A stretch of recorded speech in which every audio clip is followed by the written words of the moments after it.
guys, so this is part 2 of module 9, and so the first part I went over K versus Q. So in this part we're going to be going over La Chatelier's principle. And so for La Chatelier's principle, there's 4 common stressors that you're going to have to know about. So I'll go one by one and just kind of explain. So for number 1, this is a change in pressure. And so the general rule is that if you're increasing pressure, that means that you're going to go to the side with the least moles. So for instance, if we had 3A that was going to 1C, the least moles would be the 1C compared to the 3A. So that means it's going to be shifting to the right. And so that's about as simple as that for pressure. So the second one we're going to be going over is a change in volume. And so volume and pressure actually have an inverse relationship. So that means that when volume is increasing, that means pressure is decreasing, or vice versa. When pressure is increasing, that means volume is decreasing. So in this case, if volume is increasing, then it's going to go the opposite, which means it's going to go towards the most moles. But if volume is decreasing, or the same as volume is increasing, this is where it goes to the least moles. So just be careful just to look at if volume is increasing or decreasing, but in general, if volume is increasing, it's going to go towards the most moles. And so the next 2 that we're going to be talking about is number 3, which is going to be concentration. So kind of just think of this as the balance, right? If we had a balance,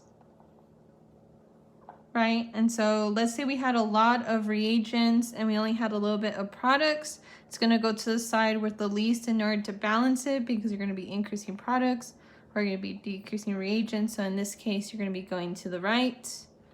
Or in another case, let's say you have little reagents, but you have a lot of products. Then to balance it, you're going to go towards the left, to where you're going to be increasing reagents and decreasing products. So just try to visualize part number 3 with concentration to know which side it's going to go. And lastly, what we're going to be talking about is number 4, which deals with temperature. So you may have remembered from chemistry 1, but temperature can be broken down into exo and endo. So there's 2 different ways that they might tell you about if it's an exo or endothermic reaction. Either one, they just directly say this is an endothermic reaction or this is an exothermic reaction. Or the other way they might tell you is using delta H. And so if you remember, if delta H is positive, then it's an endothermic. And if exothermic is, it's going to have that delta H as a negative value. So that's also another way you can kind of know which direction you're going to go. So I'm going to do a little bit of drawing here. So endothermic, think of it as, let's say you had an ice cube, right? And so it's really in a really hot environment. Let's say you just put it outside, so it's kind of sweating, and so it's kind of like turning into water at some point. And so once you applied that heat, then it's just going to turn into that pool of water. So since you're applying heat to this ice cube, then you could kind of think of it as heat being a reagent or a reactant. And so when you're working with an endothermic reaction and it says that it's increasing temperature, then you could think of it as it's the same as decreasing the concentration of the reagents. So if you're increasing the reagents, then in order to balance, then you have to create more products, which means that it's going to shift to the right. But what if you're decreasing temperature? That means it's the same as decreasing the concentration of the reagents.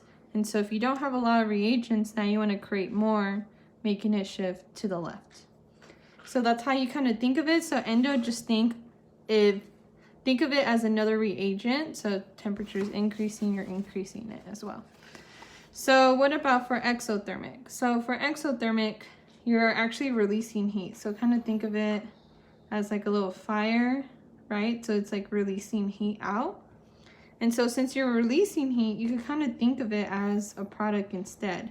So the same thing, if you're increasing temperature, that means that you're increasing the concentration of products. So if you have a lot of products, while you have a little bit of reagents, it's going to be shifting to the left.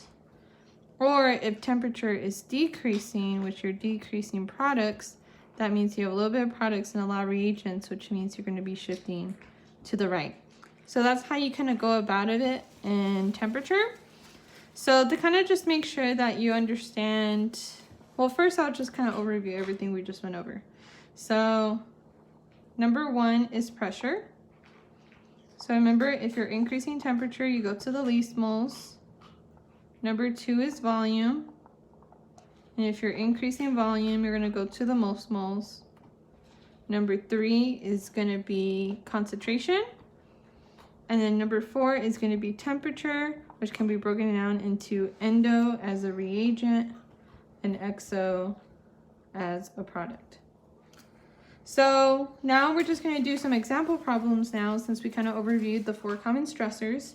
So the first one that I'm going to be going over is actually from an exam question, and it gives you this equation of 2NOBr going to 2NO plus Br2. And they do give you a delta H of 30 kilojoules per mole. And so before we even just go on, we do know that according to the delta H that this is an endothermic reaction, right? So since it's a multiple choice, you're just gonna go letter by letter. So it's saying which one of these is gonna create more products, okay? So for part A, it says to increase the temperature. So if we're increasing temperature, since it's an endothermic, that means that we're actually going to increase the reagents. And so if you're increasing the reagents, that means that you have a lot of reagents and a little bit of products, so it's going to be shifting towards the right. So that is a possibility. So then part B. So part B says to decrease the temperature. So that means that this is the same as decreasing the concentration of the reagent. So you have a little bit of reagents, a lot of products, you're going to be shifting towards the left side, so B wouldn't be considered. So then what about C? Number C says that temperature doesn't even matter. Like, what do they mean? And so that's also wrong as well, because we do know that it does matter. The number 4 is just also like, that's impossible. And it is possible. So that means the answer in this case would have to be A. So now the next question that I'm going to be going over is kind of like the same equation, but we're just going to go and take it with a different approach. So you have 2NOBr, and that takes you to 2NO plus Br squared, and it's also just the same delta H, which is that positive 30 kilojoules per mole. So part A says to increase the volume. Sorry, the actual question is which one of these answers are going to make it shift to the left. So that's what we're looking for. Which answer choice gets us to shift to the left? So if you're increasing volume, remember increasing volume is going to go to the most moles. So since we have 2 NOBr going to 2 NO and 1 Br2, this side has the most moles, so that means that it's going to shift to the right, which means A is out of the question. Number B says to remove or to decrease the concentration of NO. And so NO is a part of our products. So if you're decreasing products, that means you're increasing the reagents. So because of this, you're also going to have to shift towards the right in order to make more products. So this is not shifting to the left like we want, so B is also out of the question. But what about C? You're also decreasing. What about if you're decreasing Br2? Well, this is essentially the same question because both of these are products. So it's going to have the same outcome of also shifting to the right. So C is also out of the question. And so D says to add more or increase the concentration of NOBr. So NOBr is our reagent. And so if we're increasing reagents, now we have a lot amount of reagents and only a small amount of products. So if you're increasing this, then it's also going to be shifting towards the right. So D is also out of the question. So there is one more answer choice that we have to go through, which is E, which says to decrease the temperature. So remember, decreasing the temperature means to decrease the concentration of the reagents.